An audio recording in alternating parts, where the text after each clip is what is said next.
Welcome to the Newsome MMA podcast, partnered with Concussion Pro 1, the world's first dedicated concussion supplement. I'm your host as always, Newsome, and tonight, unfortunately, my co-host John can't be here, but fear not, as I have a really cool guest for you guys, all the way over from Brazil. We have MMA journalist Fernanda Prates, and tonight Fernanda and I are going to be breaking down UFC Fight Night 138 from Moncton, Canada. Thank you for joining me tonight, Fernanda. How are you? Thank you for having me. I'm doing good, yeah. Glad to be here breaking this down with you guys. Now, I'm confident most people will know who you are, Fernanda, but it's 2018 and we shouldn't be assuming anything. So would you just like to briefly introduce yourself and tell us what you do within the sport? Yeah, for sure. Well, I currently work for MMA Junkie as a staff reporter, really. Mostly a writer, but I do some video and things like that. So that's what I'm doing now, and I've been doing that for like 2.5 years. But MMA wise, I've worked in Brazil for Combate, which is the broadcaster for all UFC events, and before that I worked for Sport TV. They're all pretty much the same. They belong to the same company, Global. So it was really I worked for them, and I've been writing about MMA in some capacity for like smaller websites and things like that for, I don't know, like 9 years now. So yeah. Awesome. I've been doing it for a while. Sweet. So just before we start, I'd just like to remind you all that the premium bets membership options from Newsome MMA are available, and on the Newsome MMA website you have the options of a standard, bronze, silver and gold membership, and these memberships provide cheaper prices per fight card for those who commit to slightly longer terms, opposed to purchasing my picks individually per week. You can find all these membership options at newsomemma.co.uk/premium-bets. That's newsomemma.co.uk/premium-bets. So without further ado, let's break down UFC Moncton from bottom to top. And in your first fight of the evening, we've got Stevie Ray taking on the UFC lightweight debutant Jessin Ayari. So Fernanda, who have you got in this one? It's hard, this one, right? Because with Ayari, like whenever we're talking about somebody that's coming off kind of a long layoff, I just have a tough time gauging what that means, especially if it's someone like I haven't been following during this time, like interviewing and stuff. So, because it's time that could have been used to really improve, and it's time that, could cost him a little bit. So we don't know. And last time we saw him, he was coming off that loss to Darren Till, and he did not look great there. So I'm just, because of all the unknown, I'm going to go with Stevie here. I heard he's back at TriStar. He seems like he's in a really good place. It's kind of like a do or die for him. I think that he's going to take a decision on this one. That's why I'm going with Stevie. Sure. I'm going the opposite way. I'm going with Jessin Ayari. I take into consideration all the points you made. They're all valid points as well. I think at 26 years old though, taking a little bit of time off, I think it's maybe closer to 18 months. I don't think that's the worst thing at that age to do. And I know that he's moved over to American Top Team as well, so I know he's with some good guys over there. He's also looking in great shape. Like I mentioned, it's his UFC lightweight debut as well, so that weight cut needs to be on point. But like I say, everything seems to be looking okay with him. Now, Stevie Ray, on the other hand, you're right, he is back at TriStar. I listened to an interview with him actually, and to be honest with you, there's a few things that I personally took from that I found maybe a little bit concerning with Stevie Ray. So he was talking about a do or die situation. He was talking about potentially getting cut if he loses this fight. He was also talking about opening his own gym because he found fighting and training alone was just not filling enough of his time, and he just felt a little. I'm not sure if the word was bored that he used, but it was something along those lines. So those things put together, I just don't know what we're going to see out of Stevie Ray in this fight now. From a stylistic point of view, like you say, Ayari's coming off that loss to Darren Till. You're right, he didn't look great in that fight at all. But at that point, Darren Till's a beast. He would do that to most fighters. But I think Ayari is going to be really evasive in this fight. I think it's going to be Stevie Ray pushing forward. Stevie Ray is going to be the one with urgency, the one that thinks his career is potentially on the line, and he's going to be one Yeah. chasing the fight. Now, what Ayari does really well in his fights is he moves backwards well. He doesn't force himself to press forward. He will lunge forward with a couple of sharp shots when he needs to. But what I like about Ayari, and I think his biggest tools in this fight is going to be the punches from his lead hand. So he's got a good lead check left hook. He's got a good lead uppercut as well. So I think when Stevie Ray is pushing forward in this fight, I think Ayari is going to be able to catch him with some nice shots. In regards to the wrestling department, Ayari's a brown belt under Dean Lister. Dean Lister's a legit guy in Brazilian Jiu-Jitsu, so you know that's going to be a legit brown belt as well. And even if you go back to that Darren Till fight, Ayari was throwing up triangles and arm bars at Darren Till. He looked close on one of the arm bars, so he's definitely not bad on the ground. And he's also tough to take down as well. So if Stevie Ray does opt to try and wrestle him, I think that Ayari will be okay. And ultimately, how I think this fight is going to pan out, if you watch Ayari and Darren Till, it ended up Darren Till was the one that was gauging distance, moving in and out well, with Ayari chasing, overextending and overreaching on his shots. I think we're actually going to see a flip to that in this fight. I think it's going to be Stevie Ray that ends up getting frustrated with Ayari gauging distance, Stevie Ray overextending and overreaching on his shots, and ultimately I just think he's going to get out volumed. So I've got Jessin Ayari to win this fight, and I've got him to win via decision. And in the next fight of the night, in the heavyweight division, we've got Arjan Bhullar versus Marcelo Golm. So who have you got in this one, Fernanda? I think they pretty much gave this one for Bhullar to win. I mean, stylistically, it seems like it's really his to take. Golm, he's like kind of, he's kind of that young, exciting heavyweight that you want to watch. Like, he finishes fights. He's aggressive, but then at the same time, I think with Tim Johnson, we kind of saw that he didn't have much response. And he didn't really cave to the wrestling as much as he wouldn't. The wrestling kind of made him shy about doing anything else. I just think that, that really showed that the pathway to beating Golm. I think he still has some evolving to do there. I just think that, with Bhullar, we know what he has to offer. We know that he has the wrestling advantage there. I think it's just, he's not, on the feet. I don't really think he's going to threaten anyone at this point, but I just think that he's going to play it smart. And if he's able to, and that's a cliche comment in heavyweight fights, but if he's able to kind of like stay out of Golm's way early on, I see him like just really out wrestling him or just stifling him enough to keep the fight where he wants it to be. So I see him edging it out, and my fear is that this kind of like becomes a bit of a boring fight, but so I'm taking Bhullar via decision here. Yeah, I think that the fight could be quite static at times as well. But it's also an interesting fight from another perspective, because I think that these are two young, youngish. I think Golm's a little bit younger than Bhullar, but yeah, I think that these guys have both got high ceilings in MMA. They're both rather new to the sport. They haven't got sort of like 15, 20 fights under the belt. And I think they've both got quite a high ceiling. Now, I'm edging the other way again to this one. I'm edging towards Golm. And what I took from the Goldman-Johnson fight is, bear in mind, Johnson must have had at least 20 to 25 pounds on top of Golm by the time that they stepped in that cage. And I think that Golm didn't reflect that Johnson had that sort of strength and power over Golm. And it was a bit of a weird one, because Timothy Johnson is known for for his grinding, ugly pressure style, and yes, Golm succumbed to it. He did get forced back to the cage, but he was turning Johnson. He was doing the right things, but ultimately I agree with you. The reason he didn't get the win is because it almost made him gun shy, because he knew that when he got close to Johnson, he was going to tie up with him.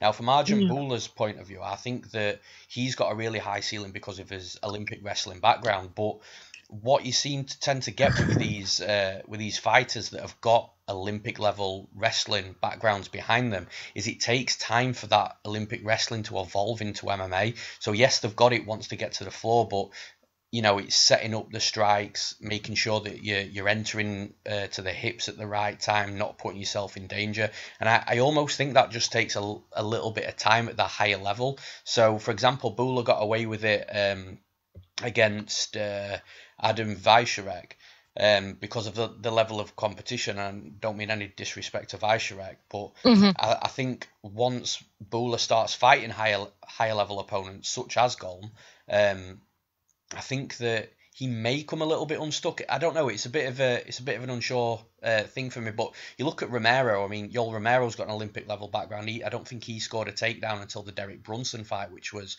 4 fights into his UFC career.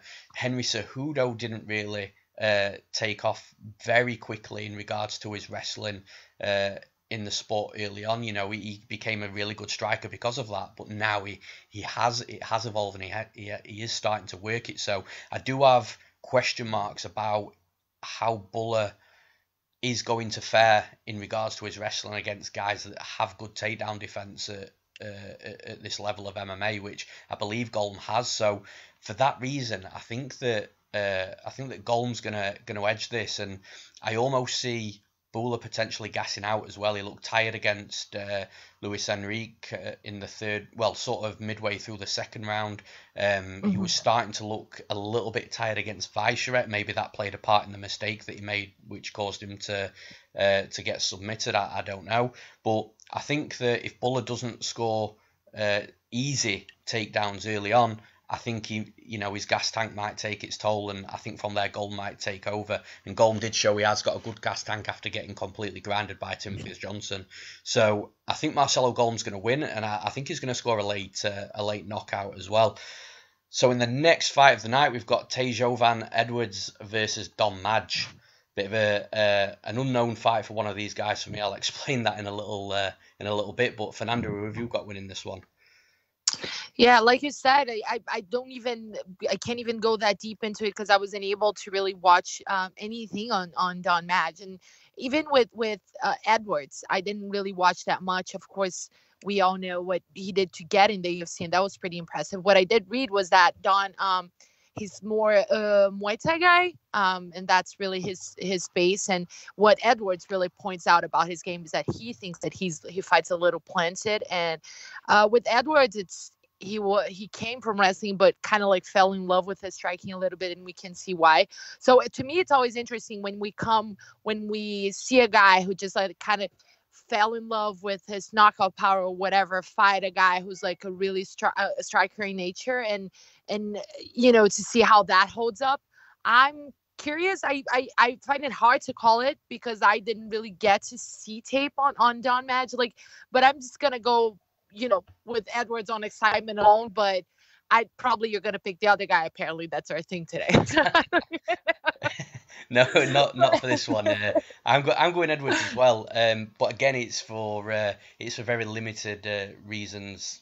As you've mentioned, I've struggled to find too much of Don Madge. I've seen a couple of minute clips of the Dave Mazzani fight. I know a little bit about Dave Mazzani, so that helps. I've also seen a few of his fights from sort of like 5-6 years ago that were on the internet, but talking 5 or 6 years ago in this sport is almost like a lifetime, so that becomes slightly irrelevant. Like you said, we have seen Edwards lately and how he got to the UFC through Dana White's Tuesday Night Contender Series with the knockout against Austin Tweedy, who is also an aggressive striker as well. So I'm almost basing this pick off both of their opponents. I can't really give too much of a stylistic breakdown here just because I simply don't know. But Dave Mazzani is a tricky guy to fight. He's a wrestling heavy guy. He is going to put pressure on you. He is going to try and take you down. I know that Don Madge finished him with a rear naked choke in the second round. So I'm not totally sure how sort of that all unfolded, but I'm going to pick Edwards here just purely for the fact that he's got knockout power. He has got a wrestling background as well, so I ultimately think he's just got a couple of paths to victory. If Plan A is not going right, then I'm sure he can revert to Plan B. So I'm going to go Tejo Van Edwards, and I'll take him to win by decision. But like I say, it's not a confident pick purely for the fact that I don't know enough about either guy. And in the next fight of the night, we've got Sarah Moras versus Talita Bernardo. So, Fernando, who have you got in this one? I really struggle with that one. I think, with Talita, I remember when she first got signed, my first thought was like, she's way too green to be in the UFC at this point. And she's got really good grappling. It's really her thing. She's a black belt. She's got jiu-jitsu. She trains at a very small local gym here. Kind of, if I recall correctly, it was her husband's or something like that. It wasn't even, she's never been in a big team. But then again, who we saw her against in the UFC, just, it was really tough competition right off the bat. She was, I think it was Marion Renault first, and then Irene. And, I think she's being paired with people that they want to see beat her at this point. So, Talita, she's shown she's got heart, but I feel like technically she still has kind of, a ways to go there. Whereas with Sarah, I was reading about it. She seems like, I do that a lot. I always try to consider people's mindsets a little bit.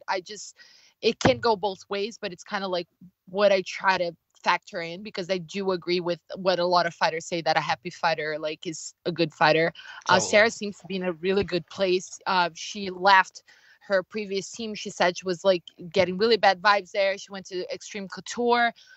She's using the UFC PI and things like that. So to me, the one thing that I would see Talita beating her with here is the jiu-jitsu. I don't think it's going to get that far. I'm actually going to, I have Sarah taking this one via decision.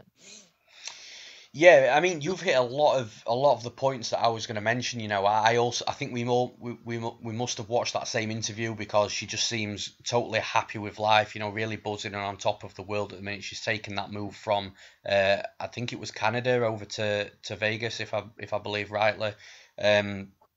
And yeah, like I say, she's like you said as well, she's Extreme Couture, which she's just feeling a lot more happy now. She's also got more women to train with over there, and again, like you've also mentioned, she's got the Performance Institute that's only a 20 to 30 minute drive from a new home.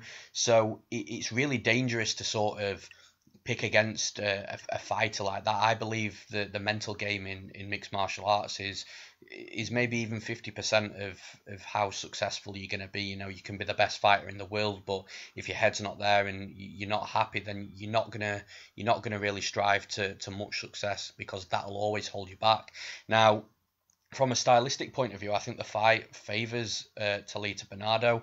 Like you mentioned, she's had some tough fights so far. Marion Renault, that was also on a week's notice as well. So yeah, to take she had that on a week's notice, she had a lot of weight to cut.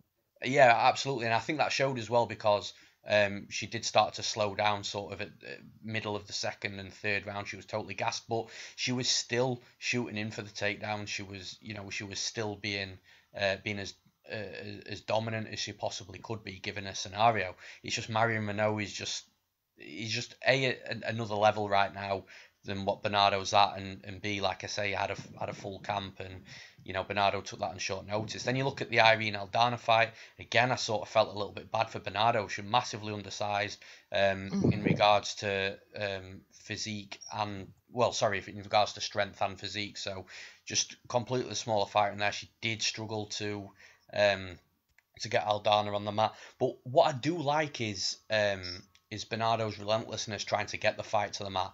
And she almost reminds me of a female version of Hani Yahya in regards to when he locks that single leg up, or when he's got his hands clasped behind a fighter and he's looking to get them to the mat, even if they sprawl, he will always find a way to get to a position where he's happy. And I almost feel that that's the same with Bernardo. She doesn't let go when the takedowns are being stuffed or she hasn't completed them. She keeps going and going, and it's just weird. It's almost like she's got a magnet for that top position. Sarah Moras throws up submissions from the bottom. You know, she's got long legs. The triangles, the arm bars are always going to be there. But again, I'm going the other way. I think that, you know, as much as I take into consideration from a mental point of view in regards to Sarah Moras just being in a really good place right now, I'm almost siding with the stylistic advantage that I believe Bernardo has. So I think Bernardo's going to get this win, and I think she's going to do it via the scorecards. And in the next fight of the night, one that I'm really, really intrigued to see, we've got Calvin Kattar against the debutant and the former Cage Warriors lightweight champion, Chris Fishgold. So who have you got in this one, Fernanda? Yeah, this is one of the situations where with Fishgold, I haven't seen that much tape, and I find it always hard to pick against a guy like Kattar. Obviously, when you talk about, and this is another thing that I kind of like deal with when I'm doing picks, because I'm forced to do picks for my website, but just kind of like the level of competition that you have to go off against. And with Calvin, like we've seen him against guys like Andre Feely. We've seen him against, you know, that type of competition. And obviously he lost to Renato Moicano, but really no shame in that. We've seen how amazing Renato has looked, beating everyone. When he lost, it was like he was basically winning that fight with Ortega before that happened. So you kind of like, I'm tempted to go with Kattar here, basically on, you know, what I've been able to see from him. And I do think that their octagon jitters playing a factor. I think that there's all of that. With Chris, I mean, he's more of a, you know, he takes a lot of decisions and things like that. With Chris, I mean, that's the thing. Like, I haven't seen that much from him to be able to make like a full stylistic breakdown. But I don't know. I just think that this one might be a little. He was certainly thrown to the wolves here. I think nobody can disagree with that. He was paired up with a pretty tough guy. I'm gonna go with Calvin to snap his really long streak here, but I'm not that confident in my pick. I'm taking Calvin via decision, but I'm just not that confident there.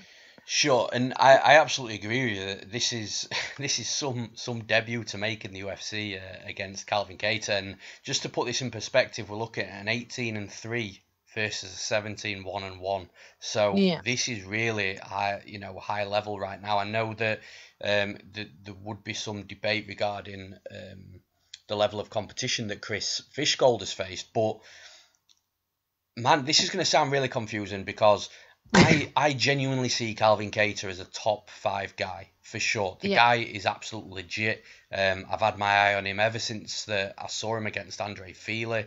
And yeah, I just think he's a genuinely legit guy with a great career in front of him. But I'm actually picking Chris Fishgold here.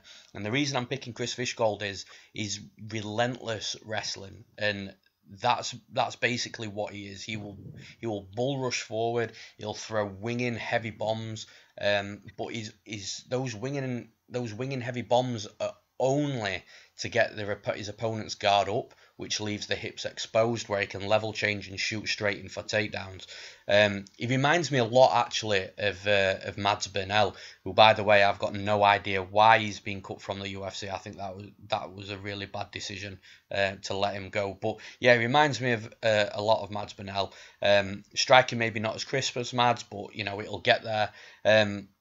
But yeah, his bull rushing style just to get the takedowns, and on the mat he's got 12 submissions out of 17 wins. So you know he's legit on the ground. He's got a good submission game. His grappling's really good as well. The one concern that I have of Chris Fishgold right now is this drop to featherweight. Now he's been fighting at lightweight for a while, so it's the weight cut more of an issue than anything else. You know, he handled. If you look at Nick Heron-Webb, that guy was a middleweight that ended up dropping down to lightweight in Cage Warriors, and you know Fishgold was picking him up. You know, it was a 5-round fight. He picked him up every round. He dumped him every round. So that's not an issue. But it's the weight cut that I think could potentially be an issue for Chris Fishgold. He has fought at featherweight before, but it was a long time ago. Fighters obviously grow into the bodies as they're getting older, and they're fighting more in MMA and training more every single day. So that's a worry of if he can get back to featherweight again, and if he can get back to it in a situation where he's not going to gas inside the cage. But ultimately, like I say, anybody that knows me, anybody that listens to these podcasts and breakdowns, every single fight card knows that I love these relentless grapplers. They're absolute money trains. And Chris Fishgold is a huge underdog right now. Now, I wouldn't hate a bet on him, but like I say, I do have concerns of the gas tank. It's a bit of a red flag for me. So I have got Chris Fishgold. A bit confusing, like I say, because I genuinely think Kattar is a top 5 fighter. I just think it's we could see a lot of eyes open in this fight. And let's not forget, Calvin Kattar was a plus 300 underdog when he came in against Andre Fili in 30-27, the dude. So, it can happen. So I've got Chris Fishgold, and I've got him to win by submission. I think that if he scores a few of these takedowns and he's allowed to spend some time topside, I think he could catch Kattar with a submission and get that debutant win. So in the next fight of the night, we've got Thibault Gouti against Nasrat Haqparast. So Fernanda, who have you got in this one? I think we might agree on this one as well. I've got a funny feeling. I'm not so confident now. Well, I think the matchup is clearly made to make Nasrat win. I mean, it's one of those matchups that you look and to me, it seems like they want to prop this guy up. And I think he comes in, a favorite for this one. But it's interesting for me because, I don't think he got a really tough guy in Mark Diakese, and I just think that Gouti might be a little tougher for him in terms of just he's more, I don't know, plays it a little smarter, I think. I think he might be a little the type of guy that could pose a bit of a trouble for someone who's promising, but not that tested yet. But having said that, I have to take Nasrat here. I make this pick a little more confidently. So if I sound really silly, it's just gonna I'm just gonna sound very confidently silly. But I actually, yeah. I mean, Thibault, it's unfortunate because he hasn't been in a really good place, but he fought some really big guys. He fought, I think, Chad Laprise and Olivier Northcutt. Those are losses that, they are not shameful losses, one could say, but I just think that this was really pretty much set up for Nasrat to win. And I'm leaning towards, I don't even think it's going to be a decision. I think it's going to try to make a statement out of it. So I'm just going to take a TKO because I'm feeling very daring. Yeah, I'm going the other way. No, I'm joking. I've got Nasrat Haqparast all day. I agree with you. I think it's one of those situations where he's been brought in to win. As harsh as that sounds on Thibault Gouti, every now and again we'll see a matchup like this that just looks that way. I just think Nasrat Haqparast is the much better striker, the quicker striker, the more accurate striker. He hits harder than Gouti. I think if it comes to the wrestling, I think he's got that advantage over Gouti. I think the grappling, submission game, he's got an advantage over Gouti. It's almost as if Gauti's got the puncher's chance in this fight. And, as brutal as that sounds, like I said, sometimes that happens, and sometimes that puncher's chance does come off, and when we're all human, and especially these fighters, and when they get hit on the button, they'll go out. But I don't see it. I also think that Gouti may be a little bit chinny as well. He's been dropped a few times in his fights. He's also been knocked out as well. So I just think that Haqparast, the accuracy and the speed, is going to get the better of Gouti, and I don't think this goes out of round one. I think Haqparast will win this fight via knockout. And in the next fight of the night, we've got another great fight here. We've got Nordine Taleb versus Sean Strickland. So, Fernanda, who have you got in this one? Oh, so we agreed on fighter and method. I'm very proud of myself now. Okay, let's see. Well, for this one, I have Nordine. But this one wasn't as I was trying to break it down, I think that it's very interestingly paired. It's a fight that I probably wouldn't have thought of myself, I think, but now that I see it in paper, I like it. I just think it could be a very balanced match. I like Nordine fully. To me, it's become very hard to pick against him. He's just shown so much improvement and just to me, intelligence. I'm gonna go with him.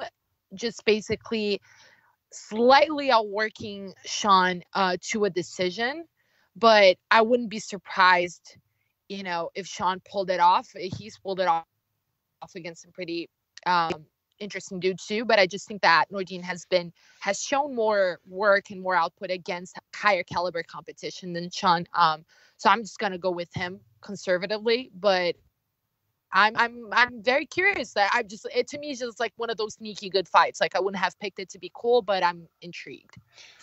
Yeah, I agree. It is a very intriguing fight. Now, what I love about me and you, Fernanda, is we're going against each other on a lot of these picks, and I find it quite interesting because people, and especially the listeners as well, they're going to see a totally different side to each pick. Whereas me and my co-host John tend to seem to pick a lot of the same fights. It's just weird how it works out. But again, this is one that I am going the other way, and I'm going Sean Strickland. I think that the fight's going to go to a decision. I don't think either fighter is going to finish, but I just think Strickland's got more ways to win this fight. I almost think that he's going to be sort of a little evasive, like I mentioned with Jessin Ayari earlier on. I think he can be evasive. He can pop that jab out. He's got a great jab, a jab that busts people up, a jab that slows people down, a jab that when fighters come forward and they're trying to mount some offense themselves, they just get peppered back. It's a really underrated, the jab's so underrated in mixed martial arts. It should be used a lot more than it is, but Sean Strickland has that nailed down into his style perfectly. The other path to victory I see for Sean Strickland in this fight is he was training with Dan Henderson for years and years and years, so his wrestling's going to be there. We have seen it in glimpses, not too much, but he has got decent takedowns. He has got good top control. He can flow and grapple top side to get advantageous positions. He does posture up well as well when he's sort of in half guard, side control, to land some nice ground and pound. For Nordine, from his side, I think that he's got pressure, he's got good kicks, but I'm not sure what he can offer in this stylistic matchup other than what I've just mentioned. The one type of shot that Sean Strickland is susceptible to is an overhand right against an orthodox fighter. Nordine's an orthodox fighter, so it'd be interesting to see if he's been working on just landing an overhand right. Sean Strickland tends to have a little bit of tall man defense, but from what I've seen in tape study, Nordine doesn't really use that type of shot, so I can't really put too much into that tall man's defense because holes are great for exposing if they can be exposed by the opponent's style, and I'm just not sure Nordine's style is there to expose Sean Strickland. So yeah, I mean, like I say, I think it's gonna go to a decision. I think it is gonna be a relatively close fight, but ultimately, when these fights are close and they go to decisions, the judges will be looking for volume, which I think Sean Strickland will. Well, he does land the more volume. Nordine can be not gun shy, but he doesn't overwhelm his opponents with heavy volume. Also, if Sean Strickland does keep landing that jab and he busts Nordine open, his nose might look a bit messy, his face might look a bit messy. Judges will look for that as well, and also a takedown every now and again as well. I think that if Sean Strickland can land 1 or 2 takedowns over 15 minutes, I think that'll also put him in good stead in front of the judges also. And the last thing to mention from Nordine Taleb's point of view is he's 38 years old, so I think it's fair to say that we've seen the best of Nordine Taleb, and I think at that sort of age, when you've had sort of close to 20 fights, I do think at some point you're gonna start falling off that cliff, and you are going to start looking a little worse than what you have. Now, we haven't seen that yet with Nordine, but it wouldn't surprise me in this fight if it was one of those fights where he was under par, Strickland does win a comfortable decision, and you do start to question where Nordine goes from here. So ultimately, I'm going to go Sean Strickland to win via decision. And in the next fight of the night, we've got Alex Garcia versus Court McGee. So Fernanda, who have you got in this one? Well, for the record, if you're betting, like, go with him because I suck at picks. Like, I'm always behind on the like, I go way too emotional, so I'm breaking out the card and I'm like, well, this person seemed a little sad in the last. No, you know what? I totally get that because one thing I do when I go into my research and my study for fights is the last thing that I do is I watch interviews, because for certain fighters, people pay for my picks, but I'll let you into a little secret. I was going to bet Talita Bernardo. I was going to bet her. She was, she's a nice underdog as well. I was going to bet Bernardo in that fight. I was confident from a stylistic point of view. But once I watched the interview with Sarah Moras, completely put me off, because like I said earlier in the breakdown, betting against a fighter with that sort of mentality is really, really dangerous. So for anybody that's listening to this, you now know that I haven't bet Bernardo, but just from that point of view, what you mentioned, Fernanda, with looking at interviews and stuff like that, for me it can help. Bernardo might win, and I think she will, but I'm not prepared to bet against a fighter that's that happy. Yeah. And it's not even that, like, that too, but sometimes, like, I'll see, and this is something that you have people like Jessica Andrade who come out of smaller gyms and really go on to do great things and things like that. But it does give me pause when somebody's like in a very small training environment, because of course you have some people who thrive off of that like more family thing. But in general, like if you go to a big gym, when you have all these resources and you have a lot of bodies to train with, to me, like naturally you're going to, not only evolve better, but be able to deal with adversity better in fight situations. Whereas a fighter who has really just kept to that really small thing for a really long time, I find it, unless they're like very athletically gifted or something like that, they might struggle. So I end up going with that too. But having said that, I suck at picks. But going, our next one is Court McGee. Like I said, I'm a sucker for a backstory. So Court McGee is like one of the coolest fighters to talk about. We all know like how he had this really cool turnaround in life, and with him, like, it's interesting because he's, again, like, things just keep piling up on the dude. I think he's coming off of a surgery for a torn labrum, if I'm not mistaken. I know it was his shoulder. And that, it's one of those, when a guy's coming back from injury, again, it's the type of thing that kind of gives me pause. Because we know that also trickles down to training a little bit. Like, you always wonder whether that ended up playing a factor, if it made you shy at all. In McGee's case, though, like, the guy has overcome so much that, what's another surgery? Yeah, sure.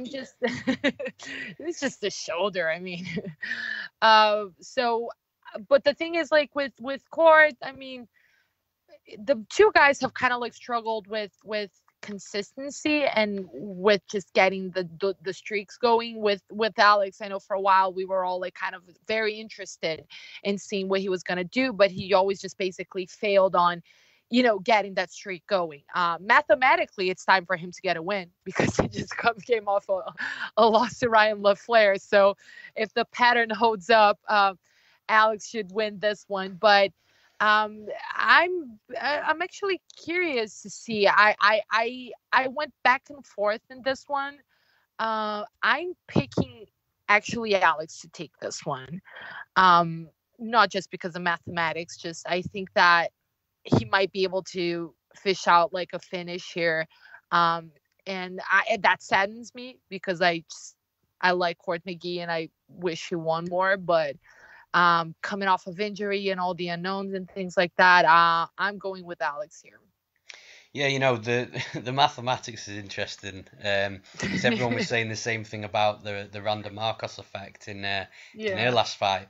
That actually got broken with a draw. She said that it was the thing. Yeah, she told me, like, I was actually so into my own pattern that I kind of like set myself up for failure, because I thought like it's my turn to lose, which is insane. It's crazy, which is that blew my mind. But go ahead. Well, I'm going the same way as you. I think Alex Garcia is going to win.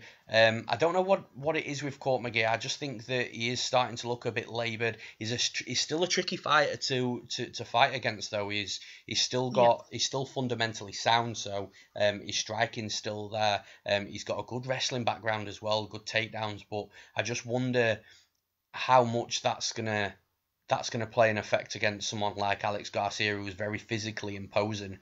Now, the way that Court McGee wins this fight is by, again, I've mentioned this a few times, staying evasive, jabbing, moving, circling off the cage, not getting his back stuck against the cage, creating angles for himself. That's how Court McGee wins, but I'm just not sure he can do that for 15 minutes against someone like Alex Garcia, who is going to be completely pressing the fight from start to finish. Garcia's also got takedowns himself. If you've just mentioned, I didn't know that about Court McGee and a bad shoulder, that could definitely play a part if Alex Garcia is coming in with a wrestling heavy game plan as well. So I just see that there's a little too much upside for Alex Garcia in this fight. I think that he's going to be winging the bombs. I almost think that, well, I do think it's going to go to a decision, and I almost think it's going to be the power of shots versus the volume, because I think Court McGee will land the volume, but Alex Garcia will land the harder shots, which judges tend to every now and again. Well, yeah, it's split. I mean, I was about to say judges tend to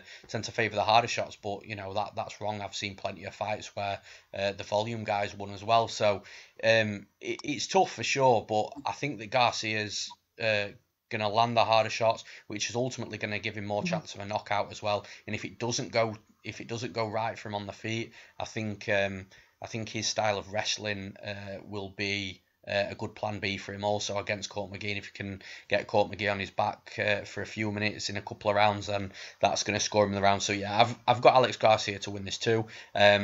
I'm gonna pick him to win by knockout. Actually, I do think one of the bombs lands, and I do think it puts Court McGee out. So yeah, I'm going Alex Garcia to win via knockout. And in the next fight of the night, we've got Gian Villante versus Ed Herman, the returning Ed Herman. I don't think he's fought in about 18 to 24 months. So who have you got in this one, Fernanda?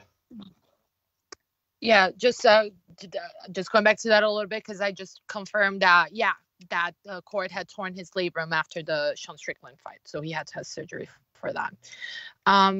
With this one, man, I'm kind of terrified. I think we might be in for a very slow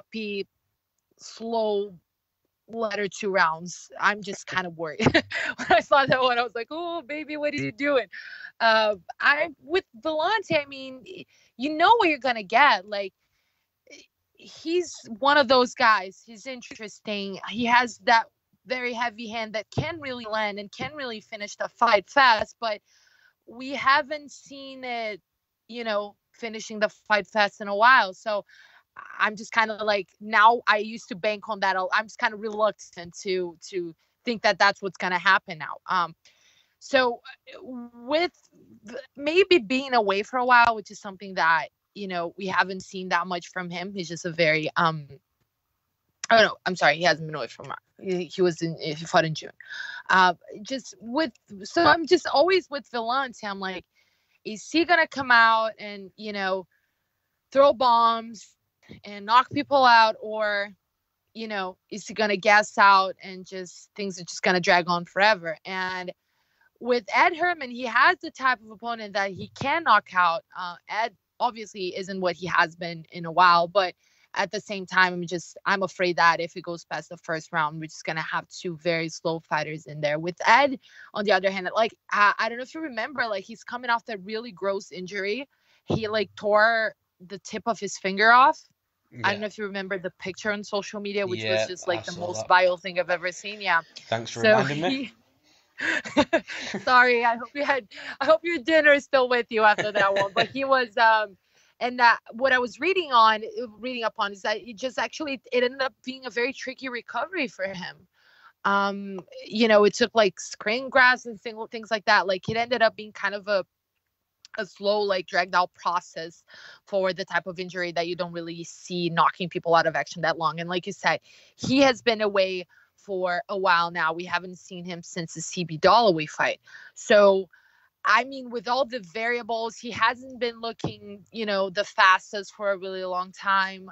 I'm going to go with Villante here to actually knock him out. But I'm afraid that we might be in for just like a very kind of boring fight, which John might win via decision too. But that's like my pick in general is just John taking this one. Well, we're getting there with the agreed picks for sure. Because I'm going for Gian Villante as well. I think that like I mentioned earlier with the Jessin Ayari layoff, I don't think that's too bad when you're at the age of 26 and you're still learning. You Yeah. move to a much better gym, and again, you're still evolving. But at 38 years old, taking that Yeah. sort of time off is very concerning.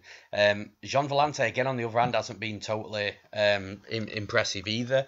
You look at his last 3 wins. Francis Marlborough is no longer with the UFC. Safarov has just pulled out of a fight for some unknown reason to me anyway. And then Anthony Perosh as well, who again I don't think is with the UFC. So, you know, he's not looking too overwhelming at the minute. What I think is going to happen in this fight, though, I think the first round is going to be tricky for Villante. I think Herman's going to come out a little bit faster. I think he's going to use, you know, he fights long. He's got long limbs. I think he's going to throw those kicks up at Villante for a few minutes, and then I think from throwing a few kicks and putting a bit of pressure on Villante, I think Villante will just pop and move, but I think he'll be analysing what Herman's doing. And when Herman starts to slow down just a little bit, but still throwing the kicks, I think Villante is going to counter something off off one of the kicks, or from one of the combinations that Herman seems to be throwing. And I think he's going to count with a couple of good shots. He's going to hurt Herman, force him against the cage when he's rocked, and ultimately that'll just be the beginning of the end for the fight. So I've got Gian Villante to win by knockout too, and I think he does it late in round 1. And in the next fight of the night, we've got actually a short notice fight from Jonathan Martinez aside. We've got Andre Soukhamthath returning against the UFC debutant, and on short notice, Jonathan Martinez. So who have you got in this one, Fernanda?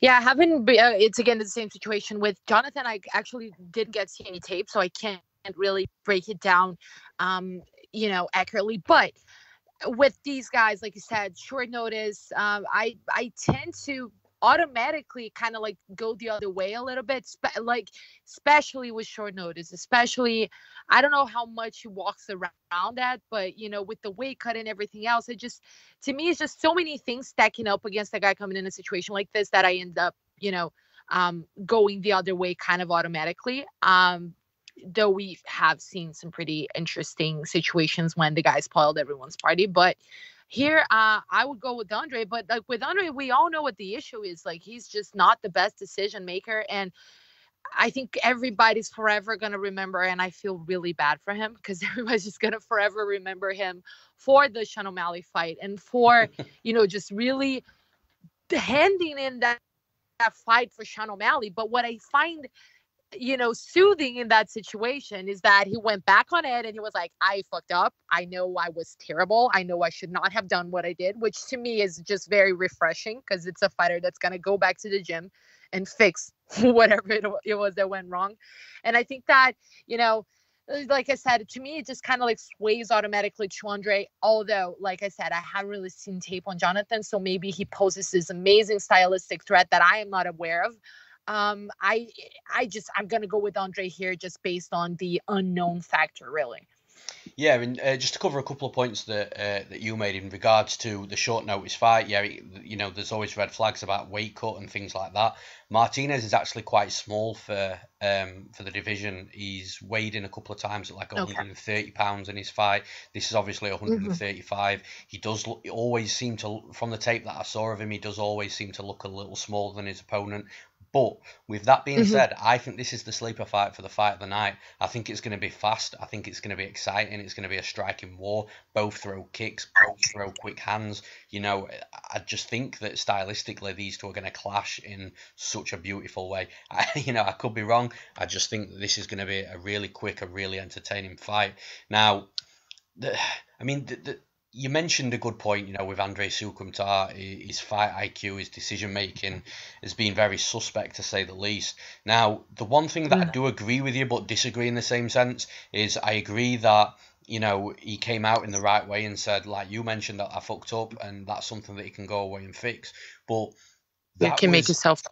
Yeah, for sure. But that comes straight after well, not straight after, but that comes after his last loss against Alejandro Perez, who he dropped 3 or 4 times in the first 2 rounds and just didn't jump on him. He didn't want to finish him. He just said, get up, and he knocked him down again, and then he allowed him up. And it's almost like why, if he jumped on him any one of those times and threw some more shots, he probably would have got the finish there. Sean O'Malley, with Sean O'Malley's leg hurt, all he had to do was just strike, which is his bread and butter. That's his background. Yet he was trying to take him down.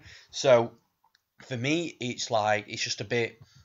You do it once, that's fine. You can make that poor error of judgment. You can have that poor fight IQ. Go back and fix it. Make sure it doesn't happen again. But then his next loss after that is again due to poor fight IQ and poor decision making. So for me, Soukhamthath's a very, very hard fighter to trust right now. With that being said, though, I am going to pick him to win this fight. I just think Martinez, UFC debut, octagon jitters. He's likely going to be the smaller fighter. I think Soukhamthath's going to be bigger, size, physique, strength.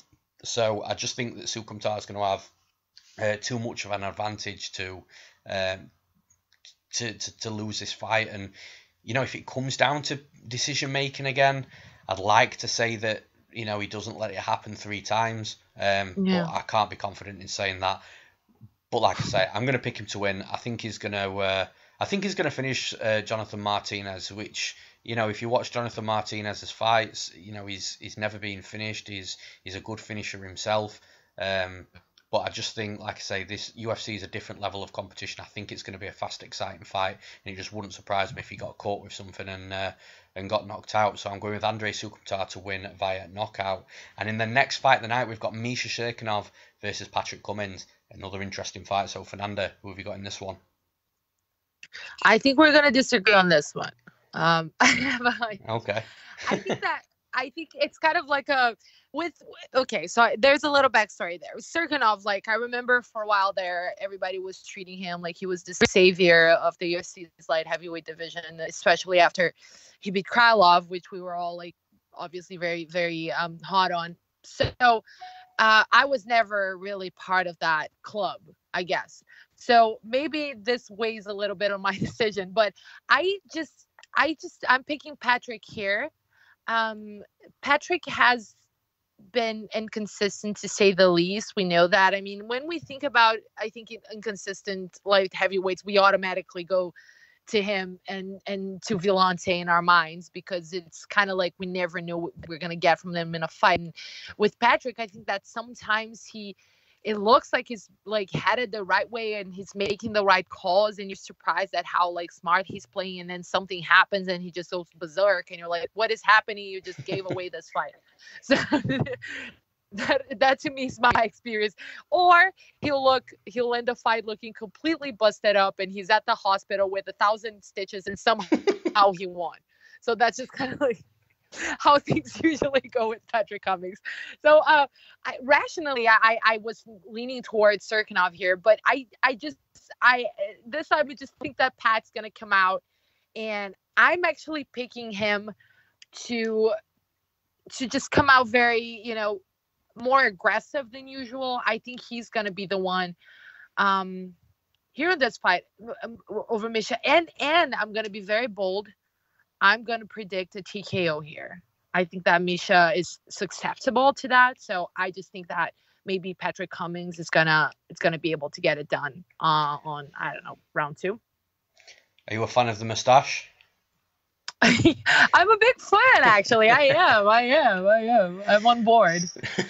Well, surprise, surprise, we're not going to disagree. Because I'm going Patrick Cummins as well. He's a huge underdog. I mean, the guy's, again, a little hard to trust, but he's weird. And the reason why I say he's weird is because the guy gets rocked so easily, but you can't put the dude away unless you're landing 4 or 5 clean bombs on him, therefore after. And what tends to happen is when fighters rock him, they see that he's in just a complete mess in the way he's walking. He can barely stand up. He's got the Bambi legs going on. He might even have a chicken dance going. And they almost think, right, okay, here's my chance. And then they unload, and they unload so quick, so hard on Patrick Cummins. And when the dude doesn't go out, their gas tank's gone. And now it's Patrick Cummins' world. But I think Patrick Cummins has the biggest stylistic advantage he has against Misha Cirkunov is Cirkunov's takedown defense is quite suspect. Yeah, he was taken down very easily against Glover Teixeira. and I think that he was taken down by Nikita Krylov as well. So I just think that that's where his weakness is in MMA. And Patrick Cummins is a D1 wrestler, a legit D1 wrestler. He knows that. He looks for the takedowns. You look at his average takedowns per fight, you're looking at sort of like maybe 6 or 7 that he attempts per fight. So I just think that's his path to victory. And I agree with you again. I think he's going to get a late finish, mid to late finish in the fight. I think that once Cirkunov's been taken down a couple of times and, he's struggling to get back up to his feet, I think eventually a couple of hard shots will land. Cirkunov will cover up. The ref will be asking him to move. He won't be doing enough to move. He won't be defending himself properly. And I think the referee is going to stop it. So I've got Patrick Cummins to win here as well by KO TKO. Oh, cool. See? Interesting. We're getting there. We're getting there. And in the co-main event of the evening, in a fight that has disappointed me a little bit, not for the fight itself, but for what we could have had. We've got Michael Johnson versus Artem Lobov. Now, it's supposed to have been Lobov against Zubaira Tukhugov, but after obviously the antics at UFC 229, Tukhugov has been withdrawn from the card. But man, after that happened, I wanted nothing more than to see Tukhugov and Lobov on Saturday's card. So, what's your thoughts here, Fernanda, and who have you got to win? Well, in this case, like to me, it's so hard to break this one down just because we have the unknowns again. Obviously, Michael stepping in on short notice, and that always gives me pause. And with him, like, he's one of those guys that we know is amazing and has an amazing resume, but again, a little like his struggle is a little bit inconsistency. But then with Andre, like, we saw that he can still deliver the goods. He had been ready for the fight too.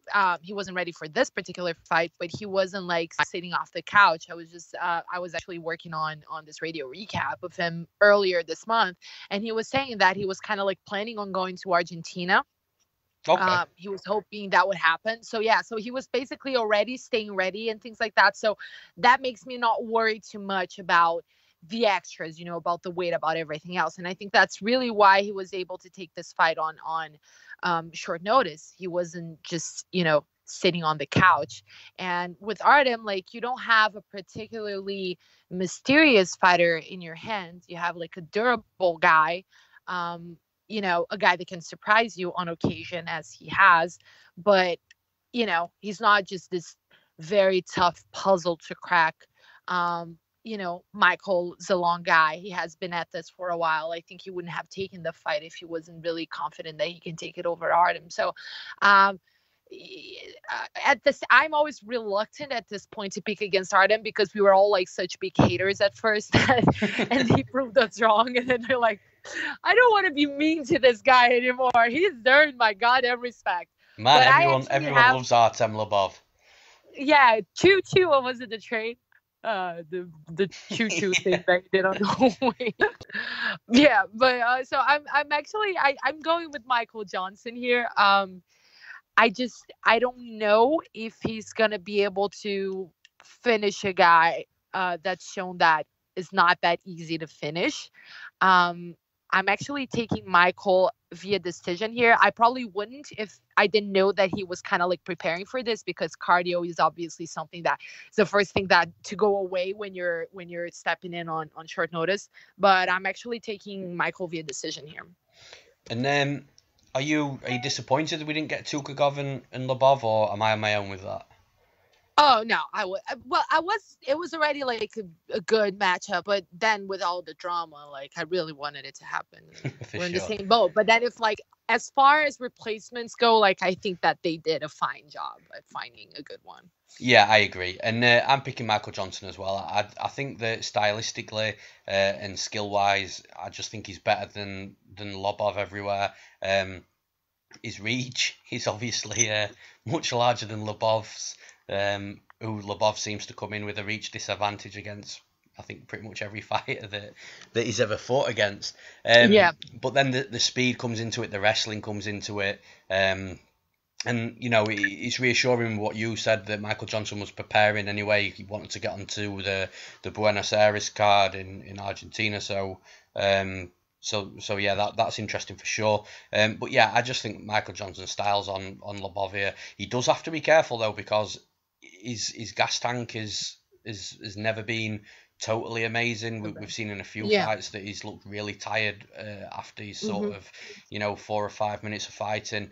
If Lobov, who is notoriously, like you mentioned, durable and hard to put away, if Lobov can withstand those shots and Michael Johnson tires out, trying to put him out and trying to get him out of there, then Lobov could definitely take over against a slower Johnson. And, Lobov won't slow down. Lobov will sling bombs.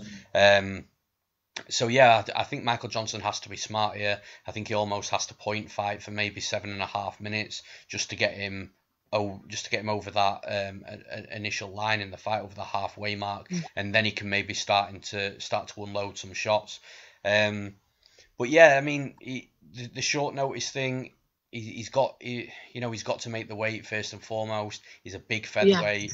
Credit to him. I thought he was always going to struggle making featherweight, but he's done it twice in a row now. So I think we can sort of put that sort of caution to bed a little bit if he is going to make weight or not. So I think he will be fine. He's just got to monitor himself and be patient inside the cage against Lobov, that he doesn't tire out. But I've got Michael Johnson winning, and I think he's going to knock him out as well. Then in the main event of the evening, we've got Volkan Ozdemir against Anthony Smith. So Fernanda, who have you got in this one? This is a really fun one. I think everybody can kind of agree. And I was just doing this write-up on Anthony Smith, and he was telling MMA Junkie Radio all about how he, they were asking him about being an exciting fighter and just, what was it about him that made him, an exciting fighter, if he put that pressure on himself to be the fighter that people were expecting him to be all the time. And he said that it was just really the way that he fought, that it was just his instincts, and that it would actually take more work for him to not be that and to stifle his impulses and not be aggressive and not be exciting than he would the other way around. And to me was that as he was saying that, I was like, well, that certainly shows. It just seems like something that's very natural to him. To me, how does this play into this? I think Daniel showed the path to beat Volkan. I think he showed a bit of a deficiency in his game, and that he addressed immediately, and that he said he was going to work on, and that Volkan had time to work on. So I'm not expecting him to show up and make the same mistakes and be the same fighter that showed up against Daniel Cormier, who, by the way, obviously we're comparing very different levels of wrestling here. Sure. But if Anthony wanted to play it a little safer, I could see a way for him to edge out this one. And I know sometimes fighters, it's just bravado, right? Fighters say, I'm just going to go out and maul him. I want a first round finish. I'm just going to make this very cool and awesome. And then they go in there and it's just, they stick to the game plan and they win. And I mean, who can fault them for that? But I just think that Anthony's style just won't allow for that. So while we oftentimes are going to have fights that look exciting on paper and that disappoint us in reality, I don't think these guys are going to disappoint us. I think this is going to be a really cool fight. So I went back and forth in this. I think that I had Volkan winning up until very recently, just because we'd seen him look so good up until he ran into, Cormier. But then recently I changed. I think that with Anthony Smith, we can't only go measure so much, because the past two guys that he's been beaten were guys that, all respect to Shogun and Rashad, we all know that are kind of past. But Rashad is now retired, I think, and Shogun just really passed his prime a little bit. But I think that he's going to pull this off. And I have Anthony Smith winning this one via first round knockout. Wow, first round. I agree with you with the pick, and I'm going Anthony Smith as well.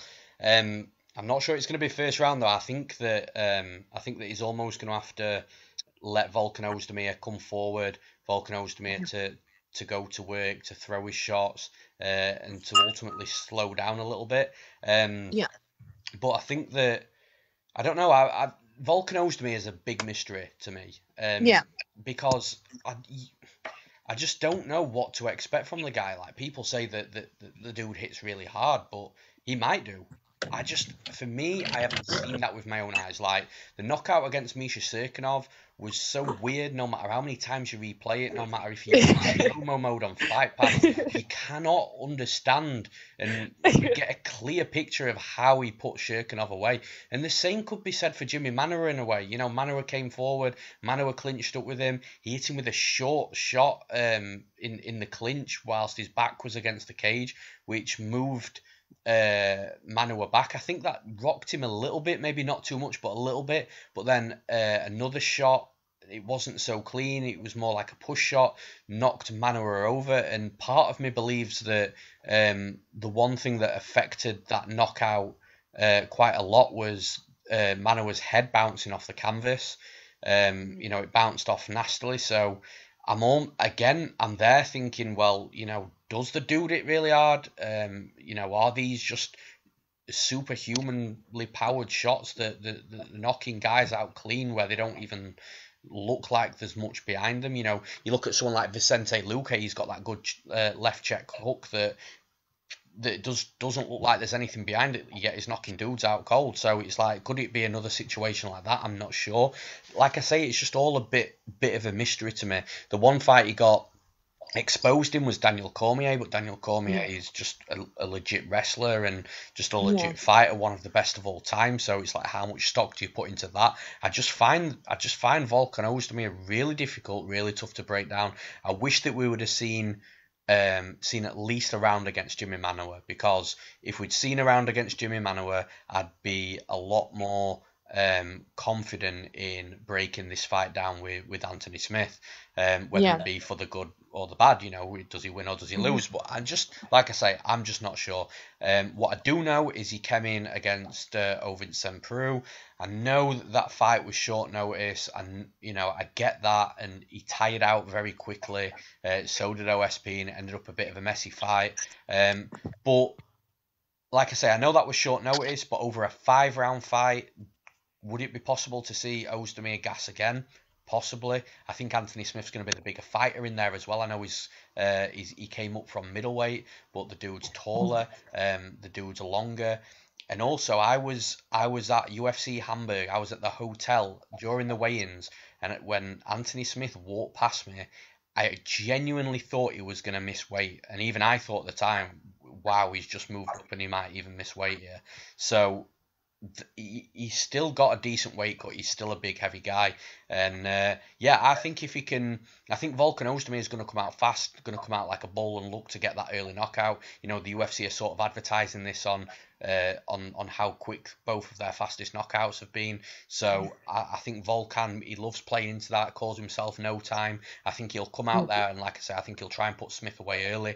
But if he doesn't, which I think Smith might be able to see through. You know, he saw through a lot of shots against Thiago Santos, who was an absolute beast. Thiago Santos put him down. He was raining shots down on top of Anthony Smith.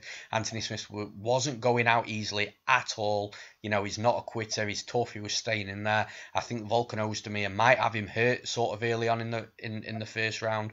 I think Smith will recover from it and ultimately take over from there. And I've got Anthony Smith to knock out Volkan Ozdemir very late on in the fight. And that's all she wrote for the fight breakdowns, guys. So for the bets this week at UFC Moncton, don't forget to check out the premium bets from Newsome MMA and the membership options available too. And never hesitate to contact me if you have any questions or inquiries. And just before we hit the quick Newsome MMA 2-minute plug, this is your chance, Fernanda, to plug anything you need to. So, you know, where do people find your work? What do people have to look out for you coming soon? You know, anything you need to talk about. The floor is yours. Well, my work can all be found at MMA Junkie. I work for them full time. I only write for them right now. So if you just click on my name, it's there. Everything I write for them. And every day there's fresh stuff. So they can just go check it out there. And I'm on Twitter. My handle is that, well, that's a little tricky handle, but it's my name, Nanda. And Nanda Prates, but it has a little underscore at the end of it because some other Nanda Prates stole my handle. But basically for MMA stuff, that's where you can find me on Twitter, making jokes and using GIFs. Yeah, for sure. So now for the quick Newsome MMA 2-minute plug. First of all, I'd just like to talk about Concussion Pro 1, who are partnering Newsome MMA. Concussion Pro 1 is the world's first dedicated concussion supplement supporting brain health and performance. This product is honestly groundbreaking. There isn't another supplement like it on the market either. The unique formula that makes up Concussion Pro 1 has been developed and created by some of the world's most decorated sports scientists to help protect and support the brain and its performance. Approved by the UK Mixed Martial Arts Federation, Concussion Pro 1 provides some amazing support to the brain. It increases mental performance, faster recovery from injury, reduced inflammation post-impact, improved neural protection and much more. With professional athletes such as Alexander Rakic, Mark Diakese, Scott Askham and Jose Shorty Torres using Concussion Pro 1, you can also see how vital this product is not only for MMA but for all combat sports. Find out more information by clicking on any of the banners on the Newsome MMA website or go to concussionpro1.com. Secondly, please check out the sponsor of Newsome MMA, which is CBD Life UK. I'm a great case study for CBD. In the MMA gambling world, people often talk about sweats and nerves as they're watching the fighter that they bet on fight. These feelings are absolutely real, and because of this, I do vape CBD to help relax me on fight night. And if I'm honest, I didn't think it would make much of a difference, but it really does, and I'd honestly recommend it to anybody, especially those MMA gamblers. You can access the offers from my sponsorship by clicking on any of the banners on the Newsome MMA website, and you can also get 15% off your first order by using promo code Newsome MMA. And that's it from us, guys. Enjoy the fights on Saturday night. Thank you and goodbye.